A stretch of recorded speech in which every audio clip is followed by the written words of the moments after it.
বিনপুরের একাধিক হাসপাতালের হাল ফেরাতে মাঠে বিধায়ক প্রণব টুডু। পরিকাঠামো খতিয়ে দেখে ভুল বদলের আশ্বাস।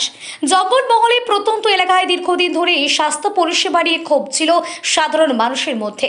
হাসপাতালের পরিকাঠামোর অভাব, চিকিৎসক সংকট ও পর্যাপ্ত পরিষেবা না মেলায় সমস্যায় পড়তে হতো রোগীদের।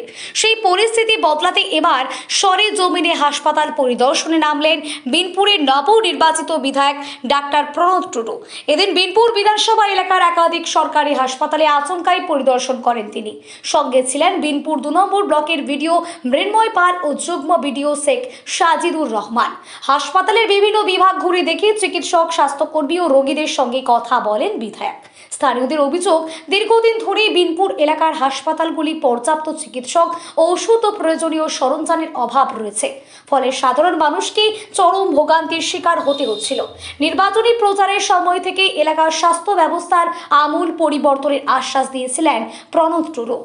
দায়িত্ব নেওয়ার পর সেই প্রতিশ্রুতি বাস্তবায়নের লক্ষ্যে তৎপরতা শুরু হয়েছিল তিনি।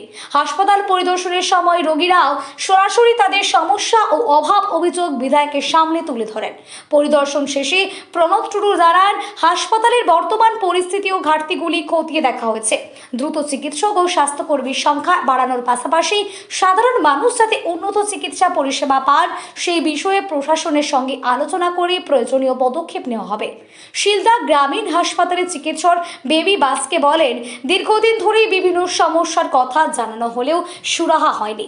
নতুন সরকারের আমলে সমস্যার সমাধান হবে এবং মানুষকে আরও ভালো পরিষেবা দেওয়া সম্ভব হবে বলে আশা প্রকাশ করেন তিনি।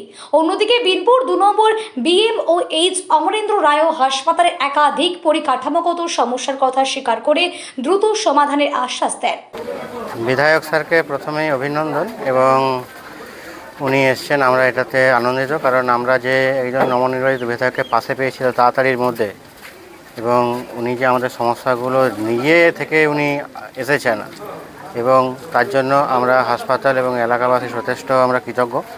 আমরা এই হাসপাতালের প্রায় ম্যাক্সিমাম সমস্যাটা গ্যাপগুলো আমরা তুলে ধরেছি, যার মধ্যে আপনারা দেখছেন এখানে গরম, সবচেয়ে বড় জলবায়ুর যে সমস্যা রয়েছে এখানে, অন্যান্য জায়গা আছে এখানে প্রচণ্ড গরম পড়ে। আমাদের ওয়ার্ডগুলোতে যেগুলো সবই একতলা ওয়ার্ড, এখানে কিন্তু গরম পরিবেশটা এতটাই যা ওয়ার্ডগুলো টেকা যায় না, তবুও ওনারা আছেন। সন্ধ্যের সময় এতটাই গরম পড়ে যে পেশেন্টরা বাইরে বসতে বাধ্য হন, এবং সেক্ষেত্রে এবং পানীয় জলের সমস্যাটা ওনারা বলছেন, এটা সত্যি বাস্তবিক যে এখানে যে ঠান্ডা জল পাওয়ার যে সেই বিষয়টা কিন্তু এখানে নেই।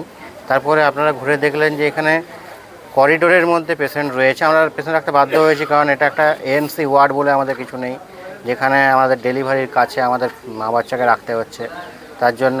এবং আমরা পোস্ট নেটাল যে ওয়ার্ডটা, আপনার প্রসূতি গর্ভবতী ডেলিভারি হওয়ার পরে যে পেশেন্টের ওয়ার্ডে রাখছি, সেটা আমরা কেবলমাত্র তার জন্য একটা ওয়ার্ড বরাদ্দ করেছি, সেখানেও কিন্তু আলাদা করে ওয়ার্ড নেই। তারপরে আপনারা দেখবেন এখানে সিজার চালু হয়েছে, সিজারের জন্য আমাদের এখানে ডেডিকেটেড যে একটা সিজারের জন্য পেশেন্ট রাখার জায়গা, সেটা কিন্তু নেই, যেটা আগে পূর্ববর্তী ল্যাবরেটরি চলতো, সেই জায়গাটায় আমরা ফাঁকা করে ওই ল্যাবরেটরি সেকশনটাকে আমরা ওয়ার্ড হিসেবে বানিয়েছি।